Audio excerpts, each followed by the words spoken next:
당신은 어느 날 갑자기 병에 걸리지 않는다.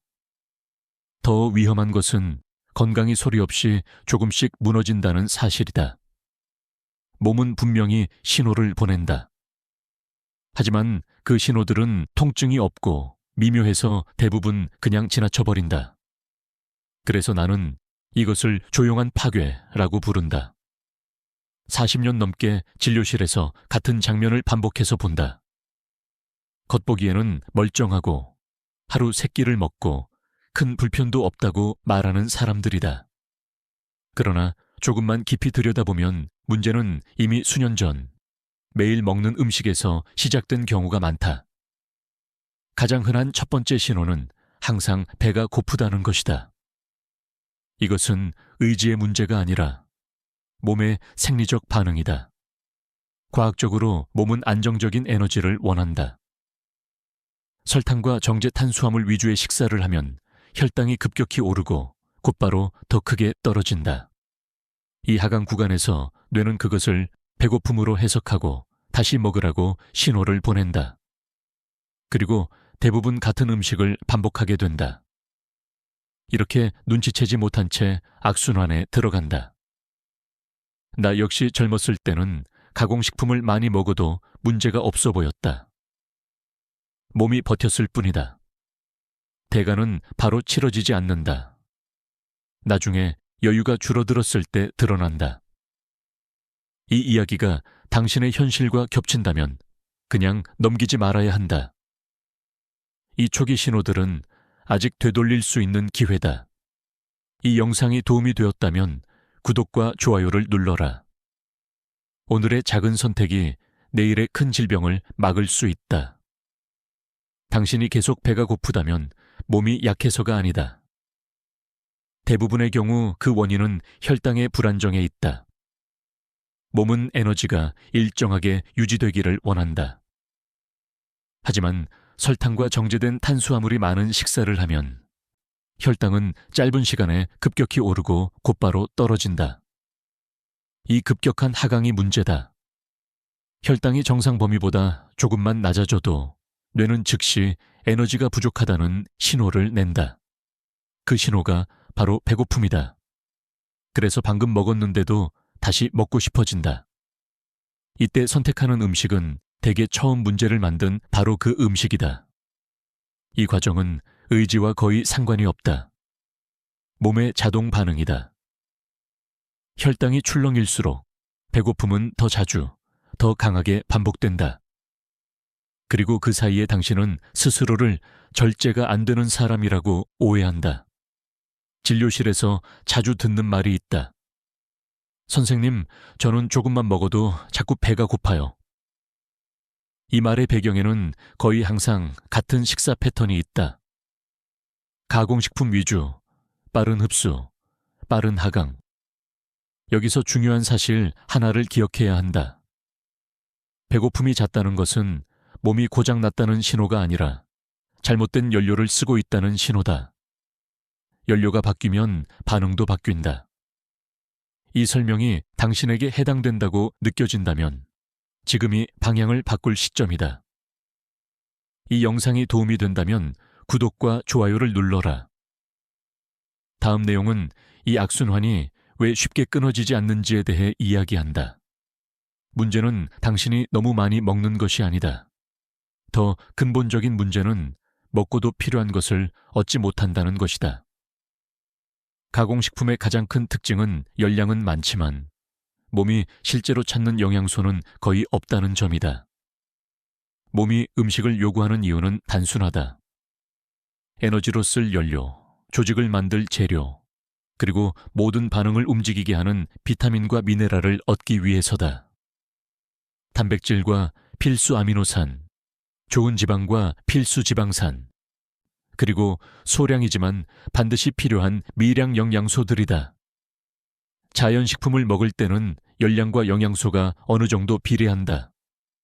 하지만 같은 열량의 가공식품을 먹으면 상황은 완전히 달라진다. 칼로리는 채웠지만 몸이 기대한 영양소는 일부만 들어온다. 그 순간 몸은 이것을 결핍으로 인식한다. 그래서 배가 고프다. 이미 먹었음에도 다시 먹으라고 신호를 보낸다. 몸은 계산한다. 이만큼의 열량을 받았으면 이만큼의 영양소가 들어와야 하는데 그렇지 않으니 더 먹어서 채우라고 요구하는 것이다. 이것이 과식의 진짜 시작이다. 나는 수십 년간 이 패턴을 반복해서 본다. 문제는 이 과정이 하루 이틀에 끝나지 않는다는 점이다. 수년, 때로는 수십 년에 걸쳐 서서히 건강을 갉아먹는다. 그래서 대부분의 사람은 원인을 연결하지 못한다. 젊을 때는 몸이 버텨주기 때문이다. 하지만 몸은 기억한다. 필요한 재료를 계속 받지 못하면 결국 성능은 떨어진다. 이것은 나이의 문제가 아니라 입력의 문제다. 이 설명이 납득된다면 이제 왜 식욕이 아니라 식사 내용이 핵심인지 이해하게 된다. 이 영상이 도움이 된다면 구독과 좋아요를 눌러라. 다음에서는 배고픔과는 다른 더 교묘한 문제를 다룬다. 여기서부터 많은 사람이 혼란을 느낀다. 분명 배가 고픈 것 같지는 않은데 특정 음식이 강하게 당긴다. 이것은 앞에서 말한 배고픔과는 전혀 다른 신호다. 이 단계부터는 문제가 위장이 아니라 뇌로 이동한다. 이런 상태에서는 무엇을 먹느냐보다 왜 먹느냐가 달라진다. 몸에 필요한 연료를 채우기 위해 먹는 것이 아니라 기분을 바꾸기 위해 먹는다. 피곤할 때, 지루할 때, 불안할 때, 혹은 특별한 이유 없이도 손이 음식으로 간다. 이때 음식은 영양이 아니라 자극의 역할을 한다. 과학적으로 이 과정의 중심에는 도파민이 있다. 도파민은 기분과 보상을 조절하는 신경 전달 물질이다. 가공식품은 이 도파민 반응을 극대화하도록 설계된다. 단맛, 바삭한 식감, 빠른 흡수는 뇌에 즉각적인 보상 신호를 보낸다. 뇌는 이것을 기억하고 다시 요구한다. 진료실에서 이런 말을 자주 듣는다. 선생님, 배가 고픈 건 아닌데 자꾸 당겨요. 이 말은 이미 음식이 연료가 아니라 약처럼 작용하고 있다는 신호다. 이 단계에서는 의지만으로 버티기 어렵다. 중요한 사실이 하나 있다. 이 욕구는 당신의 성격이나 절제력의 문제가 아니다. 반복된 자극에 대한 뇌의 학습 결과다. 자극이 줄어들면 욕구도 줄어든다. 만약 당신이 먹고 난 뒤에도 만족하지 못하고 또 다른 자극을 찾고 있다면 이것은 몸이 아니라 뇌가 보내는 경고다. 이 영상이 도움이 된다면 구독과 좋아요를 눌러라. 다음에서는 이 욕구가 어떻게 장창해서 증폭되는지 이야기한다.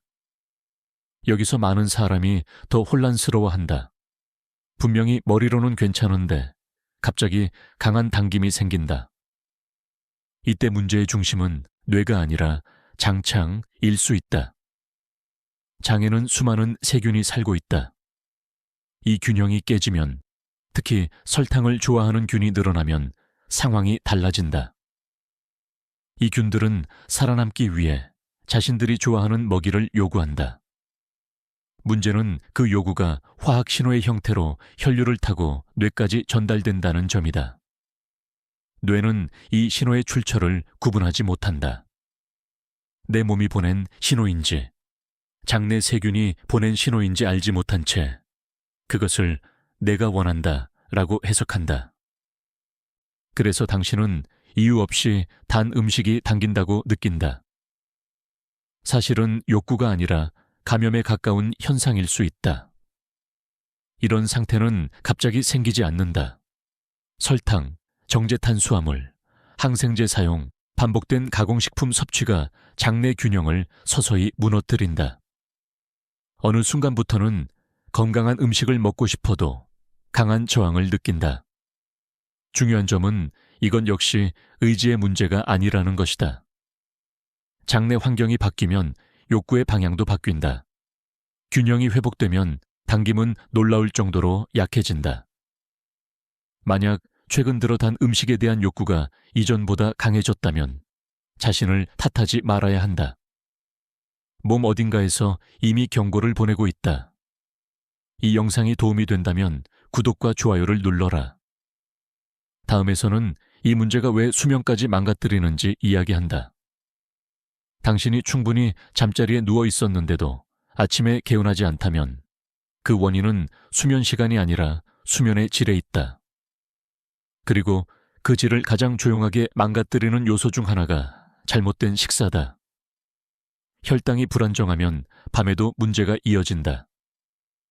혈당이 내려갈 때마다 몸은 이를 위기 상황으로 인식하고 코르티솔을 분비한다. 코르티솔은 각성을 담당하는 호르몬이다. 이 호르몬이 조금이라도 밤에 올라가면 수면 호르몬인 멜라토닌은 즉시 억제된다. 그래서 깊은 잠과 렘 수면이 줄어든다. 많은 사람이 중간에 깨지 않으니 괜찮다고 생각한다. 하지만 실제로는 잠의 단계가 얕아진다. 아침에 피곤함이 남는 이유다. 여기에 또 하나의 문제가 겹친다. 가공식품 위주의 식사는 마그네슘과 비타민 B군을 부족하게 만든다. 이 영양소들은 멜라토닌 생성과 깊은 수면에 필수적이다. 여기에 장 건강까지 나빠지면 상황은 더 악화된다. 멜라토닌의 전구체인 세로토닌의 대부분은 장에서 만들어진다. 장이 망가지면 잠을 만드는 재료 자체가 부족해진다. 진료실에서 이런 말을 자주 듣는다. 선생님, 예전보다 잠이 얕아졌어요. 이때 나는 수면제보다 먼저 식사를 본다. 밤의 문제는 낮의 식탁에서 시작되는 경우가 많기 때문이다. 만약 당신이 잠을 자도 회복되지 않는다고 느낀다면 그것은 나이 때문만은 아니다. 이 영상이 도움이 된다면 구독과 좋아요를 눌러라. 다음에서는 이 문제가 왜 체중을 고정시켜버리는지 이야기한다. 당신이 아무리 먹는 양을 줄여도 체중이 움직이지 않는다면 문제는 의지가 아니라 호르몬에 있다. 특히 핵심은 인슐린이다. 인슐린은 단순한 혈당 조절 호르몬이 아니라 지방을 저장하라는 신호다. 설탕과 정제 탄수화물을 자주 먹고 과식이 반복되면 인슐린은 계속 높게 유지된다. 이 상태에서는 남는 에너지가 지방으로 저장될 뿐만 아니라 이미 저장된 지방을 꺼내 쓰는 것도 차단된다. 즉, 인슐린은 지방을 쌓고 동시에 태우지 못하게 만든다. 여기서 몸은 모순된 상황에 빠진다. 지방은 충분히 쌓여 있지만 사용할 수 없기 때문에 뇌는 여전히 에너지가 부족하다고 느낀다. 그 결과 더 강한 배고픔이 생기고 다시 먹게 된다. 이 과정이 반복되면 체중은 점점 고정된다. 많은 사람이 이 상태에서 다이어트를 시도한다. 단기간에 먹는 양을 줄이면 체중은 잠시 내려간다. 하지만 몸은 이를 위기로 인식하고 에너지 소비를 줄인다. 기초대사량이 낮아지고 조금만 먹어도 살이 찌는 몸으로 바뀐다. 이것이 흔히 말하는 요요 현상이다. 진료실에서 수없이 본 장면이다. 왜 예전처럼 안 빠질까요? 몸이 고장이 난 것이 아니다. 오랫동안 잘못된 신호를 받아왔을 뿐이다. 이 단계에서 필요한 것은 더 강한 절제가 아니다. 인슐린 신호를 낮추는 방향으로 식사의 질을 바꾸는 것이다. 이 영상이 도움이 된다면 구독과 좋아요를 눌러라. 다음에서는 왜 이런 식사가 당신을 더 빨리 늙게 만드는지 이야기한다. 어느 순간부터 당신은 또래보다 더 빨리 늙어 보인다고 느낀다. 주름이 늘고 관절이 뻣뻣해지고 회복이 느려진다. 이것은 단순한 나이의 문제가 아니다. 식사가 몸의 구조 단백질을 어떻게 망가뜨리는지와 직접 연결된다. 혈당이 자주 높아지면 포도당은 단백질과 쉽게 달라붙는다. 이 과정을 당화라고 한다. 한번 붙은 당은 단백질의 기능을 떨어뜨리고 구조를 딱딱하게 만든다. 피부의 콜라겐과 엘라스틴, 관절과 혈관의 결합 조직이 대표적인 표적이다. 그래서 피부는 탄력을 잃고 관절은 뻣뻣해진다. 문제는 이 변화가 서서히 진행된다는 점이다. 통증이나 불편이 즉각 나타나지 않기 때문에 대부분은 단순한 노화로 받아들인다. 하지만 실제로는 수년간 반복된 혈당 스파이크의 결과다. 나이는 속도를 정할 뿐 방향을 정하지는 않는다. 진료실에서 이런 말을 자주 듣는다. 요즘 유난히 늙어 보이는 것 같아요. 이때 나는 화장품보다 식사를 먼저 묻는다. 콜라겐은 바르는 것이 아니라 지켜내는 것이기 때문이다. 중요한 사실은 이 과정이 완전히 되돌릴 수 없지는 않다는 점이다. 혈당을 안정시키고 당화 자극을 줄이면 손상 속도는 분명히 늦춰진다. 늙는 속도는 선택의 문제다. 이 설명이 당신에게 해당된다면 오늘의 식탁이 내일의 얼굴이라는 사실을 기억해야 한다. 이 영상이 도움이 된다면 구독과 좋아요를 눌러라. 다음에서는 음식이 기분과 불안을 어떻게 흔드는지 이야기한다. 요즘 들어 당신이 예전보다 쉽게 예민해지고 이유 없이 불안해진다면 그것은 성격 변화가 아니다. 많은 경우 문제의 핵심은 뇌의 연료와 구조에 있다. 그리고 그 구조를 지탱하는 것이 바로 음식에서 오는 지방이다. 뇌세포의 겉면은 막으로 둘러싸여 있다. 이 막은 단순한 껍질이 아니라 신호를 주고받는 핵심 구조다. 이 막을 유연하게 유지하는 데 가장 중요한 재료가 EPA와 DHA 같은 필수 지방산이다. 그런데 가공식품 위주의 식사는 이 지방산을 거의 제공하지 않는다. 필수 지방산이 부족하면 세포막은 딱딱해진다. 신호 전달은 둔해지고 뇌는 정보를 처리하는데 더 많은 에너지를 쓴다. 그 결과 사소한 자극에도 쉽게 피로해지고 감정 조절이 어려워진다. 기분이 들쑥날쑥해지는 이유다. 여기에 장 건강이 겹치면 문제는 더 커진다. 세로토닌과 도파민 같은 신경 전달 물질의 상당 부분은 장에서 만들어진다. 장내 환경이 무너지면 이 물질들이 충분한 양과 적절한 타이밍으로 생성되지 않는다.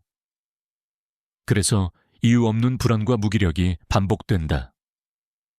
진료실에서 이런 말을 듣는다. 별일 없는데도 마음이 불안해요.